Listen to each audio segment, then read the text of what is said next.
so one of the most important concepts for you to understand and to get so that you can create great improvisations and great solos is the idea of conflict and resolution and how it exists in music and how it exists in storytelling. So the first and easiest thing to look at is conflict resolution in storytelling. We all understand stories where the good guys win. They fight the bad guys and defeat the bad guys at the end. Story's over, it's resolved and happy. Now, a good story is going to have different points of conflict resolution along the way that points to that final climactic resolution and the happily ever after. So the good guy starts in his hometown, and then he goes out and he realizes he has to rescue his friend from jail, so there's all this conflict. Oh, he rescues him from jail. That's great. But the guy who got rescued from jail tells him, hey man, we got to go find this particular weapon to defeat this bad guy who is putting everybody in jail. And so they go out to find that magical weapon, the sword that's going to defeat the bad guy. They go out there and they get it and they find it. Man, that's great. That's another point of resolution. But they had lots of trials leading up to the sword. They had to fight people off and kill monsters and then finally got the sword.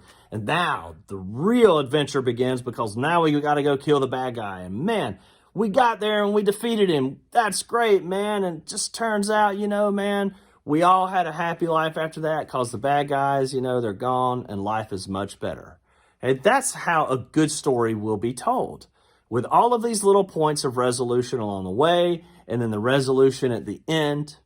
That's all part of good storytelling. Feeling that resolution each time it comes around, having that sense of rest. Oh, I'm so glad we rescued him from jail. Oh, I'm so glad we found the sword. Oh, I'm so glad, or I feel so good about the fact that we killed the bad guys in the end and we won. Those are all points of rest. Music has the same thing. You have points of rest in music. You have an E major 9 chord. We're going to go down, B11,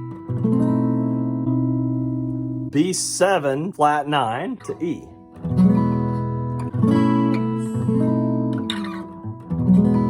Obviously coming to rest on that E major 9. In the context of this tune, harmonically, what we're dealing with is a chord progression that is 4 measures long and repeats the same 4 chords over and over and over.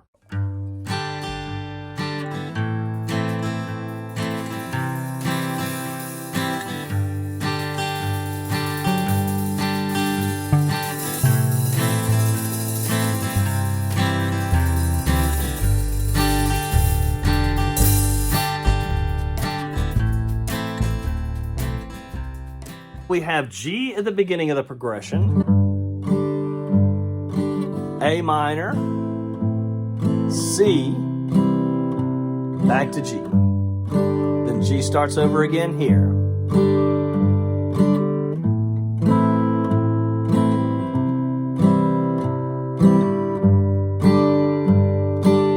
Okay, so figuring out where the point of rest is and how it feels like that progression is pointing to this particular point is that there's a little arc every time you play it. It builds up and then it rests down. It builds up and then it rests down. It builds up and then it rests down. Just now when I was playing it, I felt the rest coming in at the 4th measure. So I hear the harmony starting here in the hometown, and then it takes a little adventure and then comes back to the hometown. Starting back over, same little story over and over.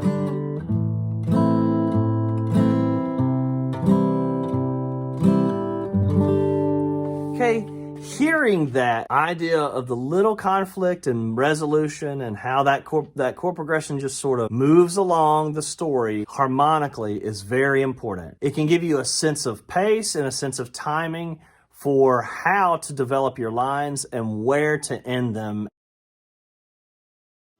Let's see if Bob Dylan's lyrics and how his melodies relate to this chord progression and where it resolves. Let's take the second verse, because that's the one I know the most. Buy me a flute and a gun that shoots, tailgates and substitutes. All right, it resolved right there on substitutes to me. I really heard it resolving and coming to rest right there. The next verse, let's see how it does. Strap yourself to a tree with roots, Dylan. You ain't going nowhere.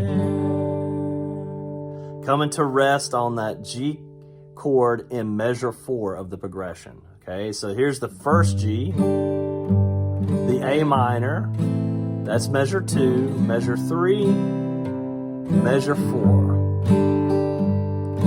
I'm hearing it come to rest in measure 4 each time. You can take into consideration Dylan's lyrics are short. The melody is not super difficult or doesn't have a lot of variety to it. So the improvisations that you come up with can be similar. So, buy me a flute and a gun that shoots.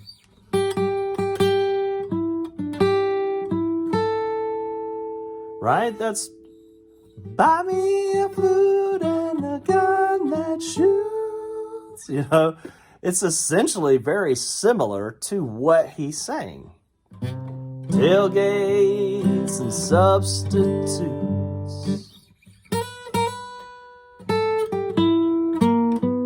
Okay, so tailgates and some substitutes, right?